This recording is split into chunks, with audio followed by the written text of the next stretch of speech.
It was incredible. One of the things we used to say was, it doesn't matter what you did before you came to Job Connections, right? Whether you were a C-level executive or not. Today, you're all making about the same amount of money. Right, like zilt. So you may have different levels of income or not even income anymore, but you have certain layers of wealth. But today, everybody's earning the same amount. And I think that really helped put a lot of people at ease and really made it comfortable. One of the things that we encouraged people to do was get plugged in and involved as well. I found it helpful for me to get involved and plug in and help people. And we have a story of a lady who volunteered for Habitat for Humanity. And she was standing on scaffolding, putting siding up on a house. And she was partnered up with this other gentleman. And they got to talking. And he says, what do you do? What do you do? They went back and forth. And he said, I'm a CEO, and I happen to be looking for a controller. I'm looking for a CFO controller type of person. And wouldn't you know, that was her stripes. That was right in her zone. She was a CFO controller, and it worked out. And she ended up getting the job through that. It's really incredible to see when people realize they're not alone, they're not an island, that there are other people in this with them.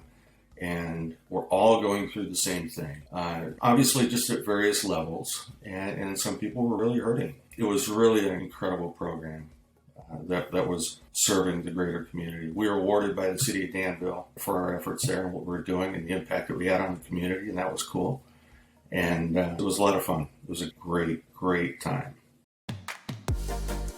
Welcome to Titans of Transition, featuring real-life stories, anecdotes, and inspiration about pivotal career moments from leaders who have been there.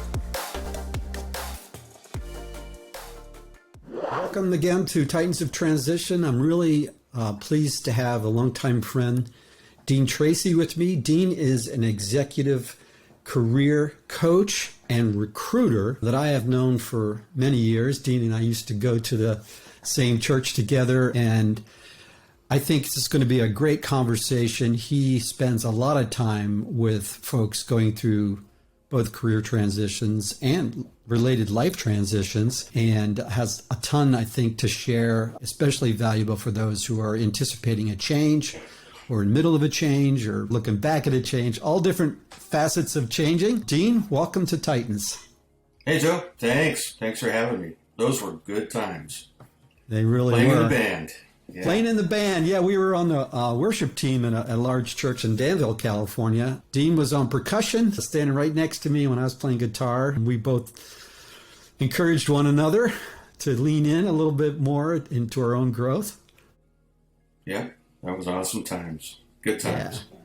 The other thing that's interesting, and it's a good segue, Dean, is we found out later as we got to know one another, we were actually in a similar career, both IT leaders. So with that, why don't you take us into some of your journey, Dean, and transitions you made? I'd love to hear that.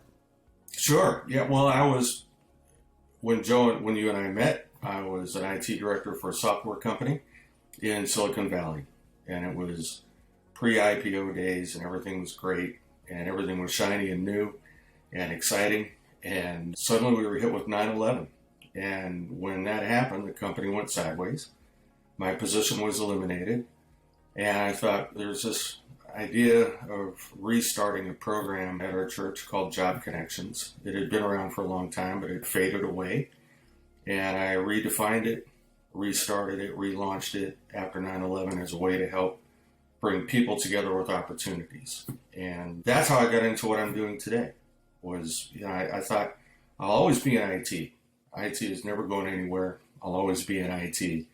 And that position didn't work out. That's fine. Another one will come along. And it didn't. Just to jump in a little bit there, obviously, if we think back to those times, how challenging they were in the job market, Job Connections was a ministry of the church there. It wasn't just a few people. You grew that. It was a large church, but I can remember going with Saturday mornings typically, and there'd be 100 plus people in the room. And tell us a little bit about what that was. Maybe that would be good to hear. Yeah, Job Connections was an outreach of the church, and we met every Saturday morning from 9 to 11:30, and it was all around teaching people how to look for a job, how to write a resume, how to interview. It was a 2.5-hour program once a week, and we would have speakers come in and speak on staying motivated in your search, that kind of thing, professional coaches. We've had athletes, we've had book authors, we've had executives and professionals come to speak on maybe what they're looking for people in their company. And it was an incredible program. We started out in January of 2002 after 9/11.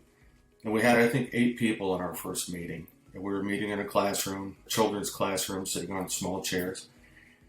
The next week we grew to 15, 17 people. The next week it grew to 30-some people.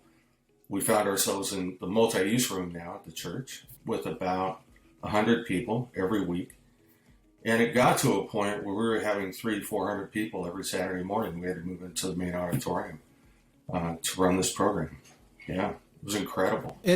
Didn't at a certain point this get picked up by local news or something? I remember something like that come up. Well, every year we had what was called the Career and Leadership Summit, where it was a once-a-year big event where we would have amazing speakers come in. We've had Patrick Lencioni, we've had Roger Crawford. Roger Crawford is a great man out of Sacramento. That was our once-a-year big event that the news usually posted about or ran a story on. We were also on 60 Minutes.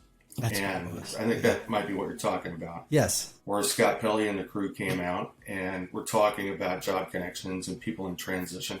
And at the time, it was around unemployment being at the 52-week program and then the extension of unemployment. He was talking to people about that. The whole segment on 60 Minutes that night was around employment, unemployment, staying connected, job connections, that kind of thing. It was really cool.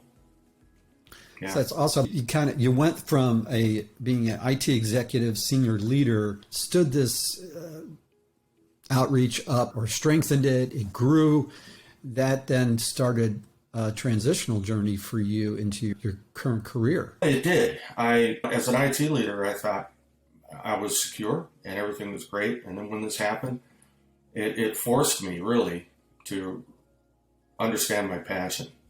And when you think about being an IT leader, it's not a job, it's a lifestyle because you're always on. Yeah, you're always on. When I went into Job Connections and started running that program, I realized that was really a lifestyle because my whole philosophy and me and the way that I'm wired is to serve and to be a servant and to help others. And so I was really intentional about designing the program as an outreach to the greater community, not just an in-reach for people in the church. Oftentimes, too many churches have programs where they're cut off to outsiders, right? So we turned it into an outreach as opposed to an in-reach. And it was through that program that I really developed my passion for helping people. And to see the impact that my little role had on the lives of these families, because you're not just impacting the individual that's looking for a job, you're impacting the whole family. And it really has developed into a passion for me. And running that program got attention from big companies like Mervyn's and Sephora and some other big companies. And people in the program were getting jobs at these companies. Then they would call back and say, we're looking to hire people. And I found it being really a full-time job for me. That was full-time but unpaid, right? Mm-hmm. As a volunteer. But that was okay with me because we were at a point, it was all about not necessarily worrying about the income, but worrying more about the outcome of what we were doing. And it was through that we were able to help people get jobs. And then I started helping people with the resumes and everything else, and it just grew into an opportunity for me to really become a servant and just show love to people and help them walk with them into transition. It's an interesting pairing of both doing the coaching piece and also the recruiting piece at the same time, which seems real natural because oftentimes being a coach, oftentimes people, it's hard to present your best self for a new position or even know what you should be going for without someone to come alongside who is more invested in you over the longer term than a typical recruiting engagement might have. And it was an interesting time, and it was a lot of fun. Well, and we grew that program. We had at one point about 70 volunteers, and our annual events would have up to 1,500 people on one Saturday. So the impact that it had on the bigger community was really substantial. I remember attending some of those meetings, and something that might be interesting to folks listening in was the Danville area in California, East Bay. There was a lot of affluence there, but there was people that came from all walks of life, all different career paths into those sessions, but they had a common need at the time. And so it just was very interesting. And I recall we used to have breakout tables to interact in between talks and things of that nature, getting to know other people. And I hadn't even thought about this, but maybe this might have been my first seed planted in my mind about transitions. And everyone had transitions they were going through. Most of the people in the room, I think it'd be fair to say, had transitions thrust upon them. Yeah. Versus them choosing it. Similar to your story, where the company had gone through a major riff or something like that. And now they thought they were completely safe, but now they were out on the street, as it were, and put shoulder to shoulder with people, very different walks of life, different careers. Oh, it was incredible. And one of the things we used to say was, it doesn't matter what you did before you came to Job Connections, right? Whether you were a C-level executive or not. Today, you're all making about the same amount of money. So you may have different levels of income or not even income anymore, but you have certain layers of wealth. But today, everybody's earning the same amount. And I think that really helped put a lot of people at ease and really made it comfortable. One of the things that we encourage people to do was get plugged in and involved as well. I found it helpful for me to get involved and plug in and help people. And we have a story of a lady who volunteered for Habitat for Humanity. And she was standing on scaffolding, putting siding up on a house. And she was partnered up with this other gentleman. And they got to talking. And he says, what do you do? What do you do? They went back and forth. And he said, I'm a CEO, and I happen to be looking for a controller. I'm looking for a CFO controller type of person. And wouldn't you know, that was her strike. That was right in her zone. She was a CFO controller, and it worked out. And she ended up getting the job through that. But it's really incredible to see when people realize they're not alone, right? They're not an island, that there are other people in this with them. And we're all going through the same thing. Obviously, just at various levels. And some people were really hurting. And the church, thankfully, was in a position to be able to help many folks through that financially. It was really an incredible program that was serving the greater community. We were awarded by the city of Danville for our efforts there and what we were doing and the impact that we had on the community. And that was cool.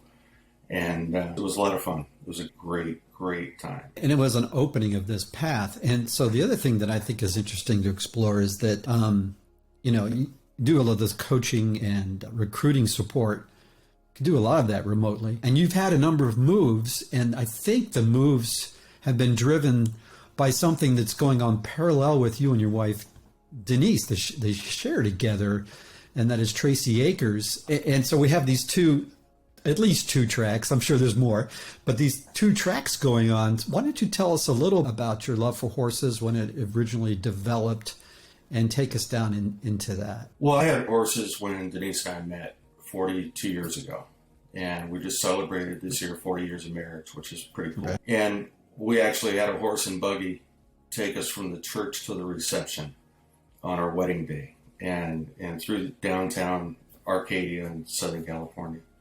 And we just had this passion for horses, and it just grew with us as a family. And our kids grew up with horses, and it got to a point where we thought, well, horses, we're paying for them to be at a facility. Our kids were all grown and gone. Not gone, but out of the house. And Denise said, we're at a point in our lives where we should have the horses in our backyard. So that's what we did. And we found a property, got the horses in our backyard, and we had plenty of room. We had a big barn and we had an acreage and whatnot. And Denise got plugged into the horse community, if you will, and learned of a rescue in Southern California. It was rescuing horses. And what will happen is rescues will go to an auction, they'll buy a horse from auction, they'll rehabilitate it, and then adopt it out. So if you wanted to buy a horse for your kids, you could go to a rescue, and they're well trained and they're vetted and they've got all their shots and everything's great with them. Hold on. Most people are familiar with dog rescues. Right. So you could go and you buy one from a rescue, and it's an adoption fee, of course. And one of the things is they would rescue blind horses. And who wants to adopt a blind horse? And that's how it started for us, was they said, we've got this blind horse that we can't adopt out. He's still a great horse. We don't know what to do with him. And Denise, being Denise, raised her hand and said, we'll take him. So we drove to Southern California, picked him up, and brought him home. And then we got a phone call from a lady who said, I bought a horse and he's blind, and our vet says we shouldn't keep him on our property. Would you take him? I said, sure, we'll take him. So she brought him down to our ranch. We got a call from another lady who said, I'm dying of terminal cancer. I've got a miniature horse that's blind. Would you take him? So we suddenly became this facility in Northern California that manages blind horses. And what an amazing journey it's been. These horses. Care for blind horses, Dean. Well, all the horses, the blind ones, and we have 7 now that are with us. And all of the blind horses have a companion horse. Because in the wild, horses are the prey, they're not the predator. So they're always on high alert, and they only sleep a few hours in a 24-hour period. And when they're blind, they really stress out. So every blind horse has a companion horse. And it doesn't even necessarily have to be a horse. It could be a goat. It could be just anything that makes them feel comfortable and protected. In a number of cases, what Denise did was she sewed jingle bells on bell boots. So horses, when they're in competition, they'll wear these rubber bell boots over their hooves. And so Denise sewed jingle bells on the bell hooves for the horse, bell boots for the horse. So the blind horse could hear where the seeing horse was and would always know that he was safe. And the horses now, they sense each other, they smell each other, they know their companion horse, they're paired up, they're bonded, and it's really pretty incredible. They that just bond naturally? The companion horses are going along with this? They go along with it. And it was all through this that we thought, man, this was what an amazing venture. And we launched Tracy Acres Equine Sanctuary. And it's a forever home, forever loving home for horses with special needs. And we don't adopt them out. This is their last stop. They come here until they're called home. And we have horses that came to us through animal control that they might have confiscated due to neglect or abuse. We have some that were abused in the rodeo. We have one that came to us with cigarette burns all over his face. We have several that are blind, and they all have a story. But like rescue dogs, they know they've been rescued. These horses know that they're loved. They know that we're not going to expect anything more than what they're capable of. We don't put them in parades. We don't ride them around town. We're not barrel racing with them. We're loving on them. We're keeping them fat and hungry and fed. Not hungry, but fed. And they're really amazing animals. And we've had people with special needs use some of our horses for therapy. And when you think about it, a horse, people say, just relax. The horse knows when you're stressed out. The horse knows when you're stressed. They can feel or smell your pain or your stress. And what people don't realize is a horse can hear your heartbeat up to 4 feet away. So as you're approaching a horse, they know if you're calm. They know if you're not calm. They know if you're anxious. And they're just mirroring your behavior or your vibe, if you will. And we've seen soldiers with PTSD work with our horses, and kids with autism have come out and worked with and played with some of our horses. It's really turned into a ministry for us.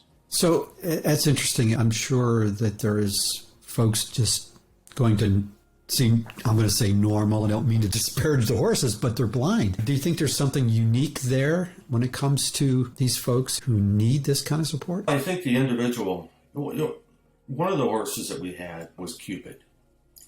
Cupid we got when he was 3 months old. And Cupid had a big tumor that was on his chest when he was born in Southern California. And the vet there didn't know what to do. They didn't know what to do with him. They didn't know how to treat him. They didn't know what it was.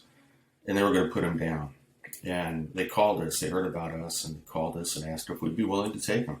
So we did. And we brought Cupid up. And we actually transported him directly from Southern California to UC Davis. And we made arrangements with UC Davis, which, by the way, is an amazing, #1 large animal hospital in the world. And they performed surgery on Cupid to remove this tumor when he was 3 months old. And we would take Cupid out to kids' camps and schools and introduce him and socialize him out in the greater community.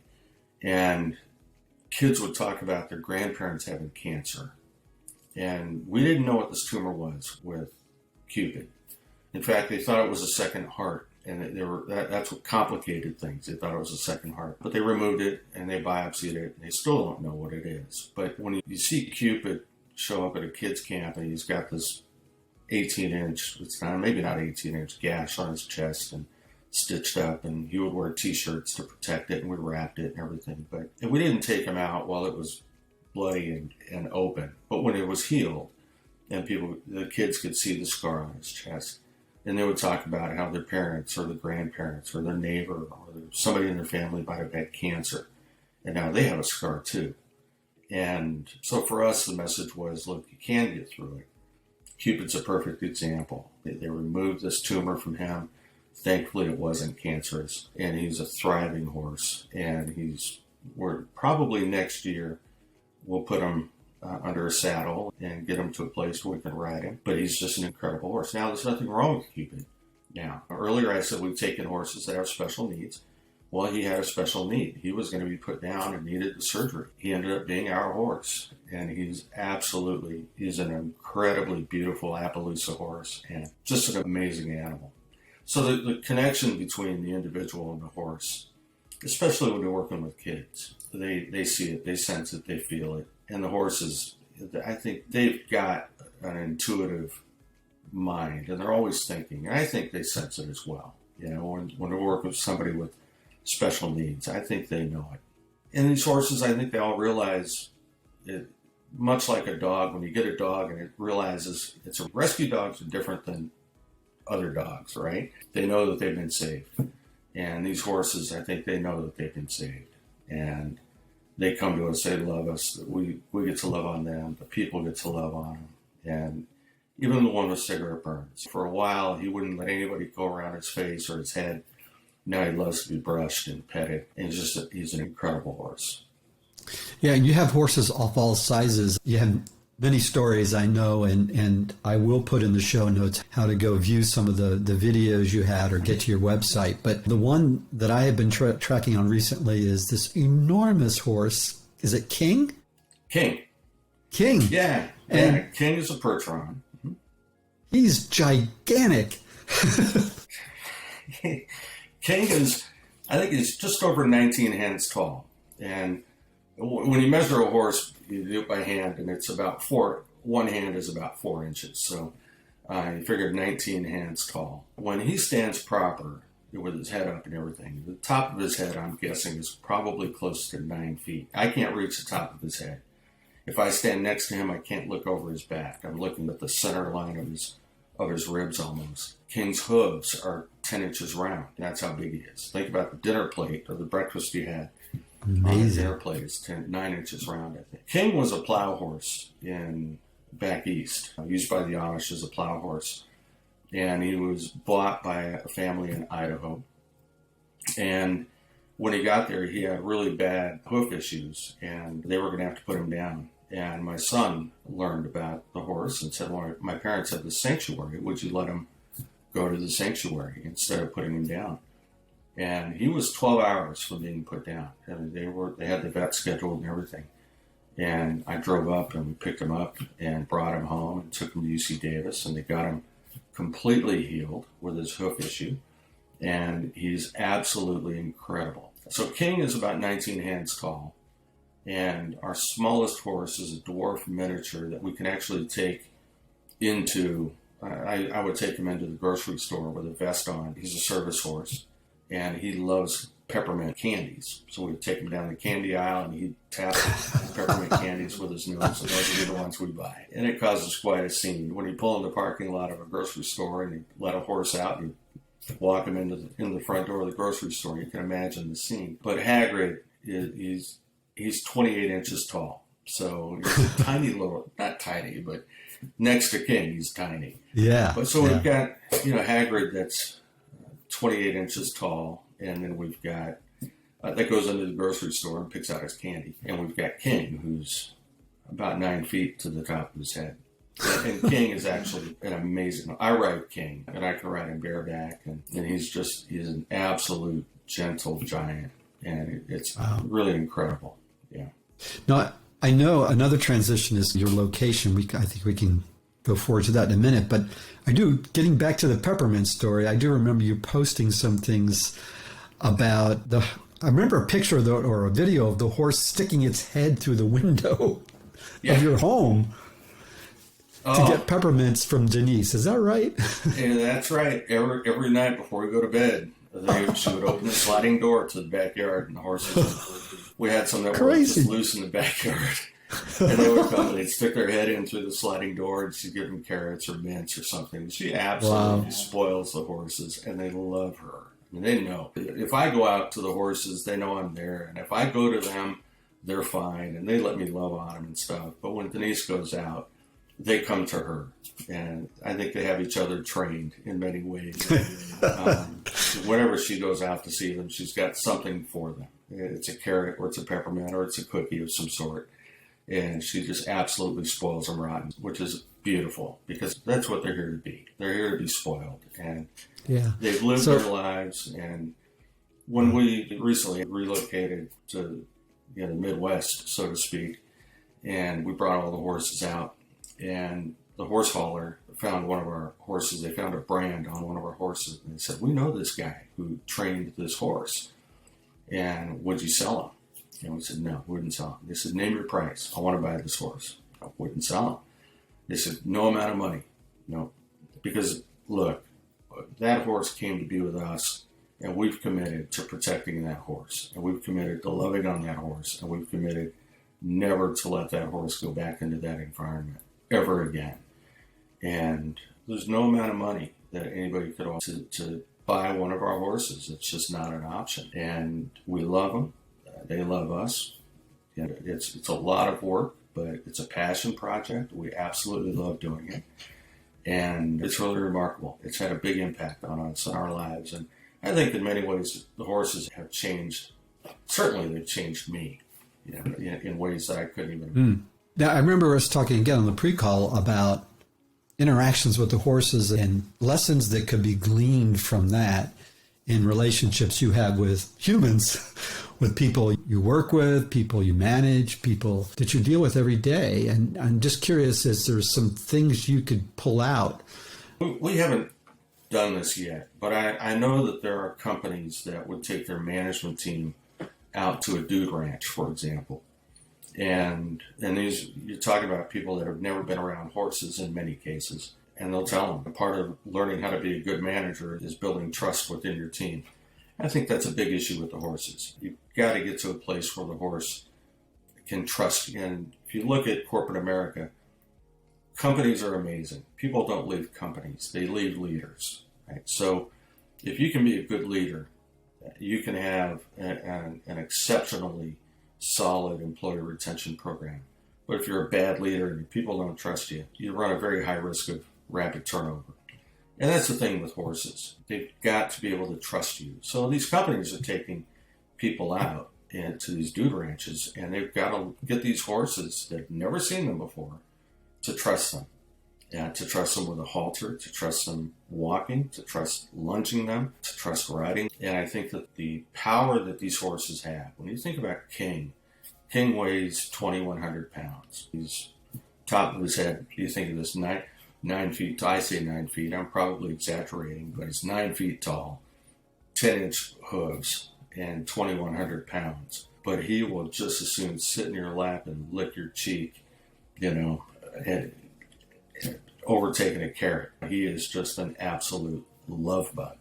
There's no aggression in this horse. Wow. And to see his behavior and to see his level of trust, and you think about it, even loading a horse into a horse trailer, horses panic. They don't like it. You're opening a door to a tunnel that's dark in most cases, and you're trying to get them to walk into it. You've got to get them to trust you. The horses have to trust you. They can trust you. You've got that bond. You can do anything with those guys. That's huge. Trust. Yeah. And we call it spa day. There's days where I'll go out and I'll trim the hooves on the horses, and we don't paint their nails, of course, but we put solution on them and treat them. So we have spa days with them, and there again, the horse has to trust you, right? The horse is standing.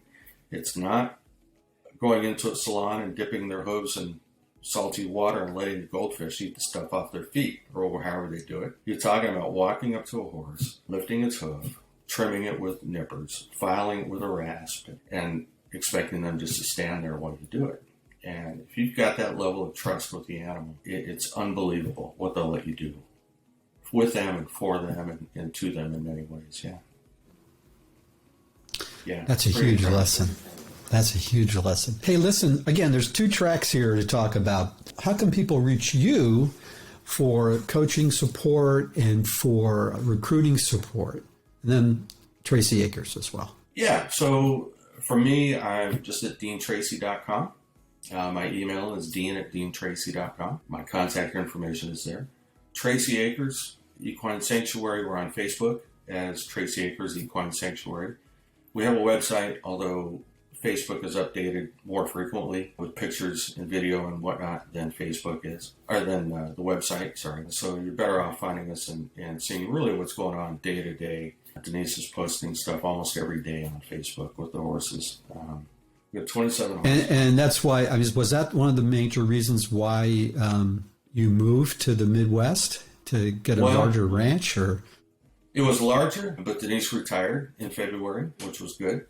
We found this property. It was an amazing deal. It's 28.9 acres, all flat, usable property. It's in the woods. It's in a national forest, and the horses love it. They go into the woods for shade. Plenty of grazing land, and we've got a pond. It's a real sanctuary. So it's heaven for them. Yep. Yeah. It's really an incredibly beautiful place. Yeah. Yeah, so I will just put in a personal plug for anyone in regards to Tracy Acres, that all this is being, as he says, they have a nonprofit, but any of you who are familiar with horses, they are not cheap to take care of. There's a tremendous amount of supplies that are required, food, hay. They used to call them hay burners. Well, it's not a very nice thing to say. But and they eat a horse. Boy, they eat like a horse. Oh, boy, exactly. And then all the medical and everything, it's a ministry. And so anything, if you have a passion around this, please do reach out to them. And if you're inclined, I would encourage you to help support their work. They're doing great work. And if you have a need for a top-notch recruiter and coach, I can vouch for you, Dean, completely in your care and your passion. I think one thing we just briefly touched on is the stories that it isn't just about helping someone find work. It can be transformational for families. Yeah. So, for me, it's a relationship. It's not a transaction. Yeah. Because I appreciate the value and the ripple effect that it has on a family. Yeah. It's much bigger than just the individual. So it's been a real pleasure. Dean, thank you so much. In regards to Denise, and we look forward to hearing more about what you're doing there with Tracy Acres. And I will, as I said earlier, put information in the show notes. I do encourage everyone to reach out. Thanks again, Dean. Great. Thank you. See you. Hey, thanks for joining me today on Titans of Transition. I hope you enjoyed the episode. Please check the show notes for additional information. Also, please like and subscribe to this channel.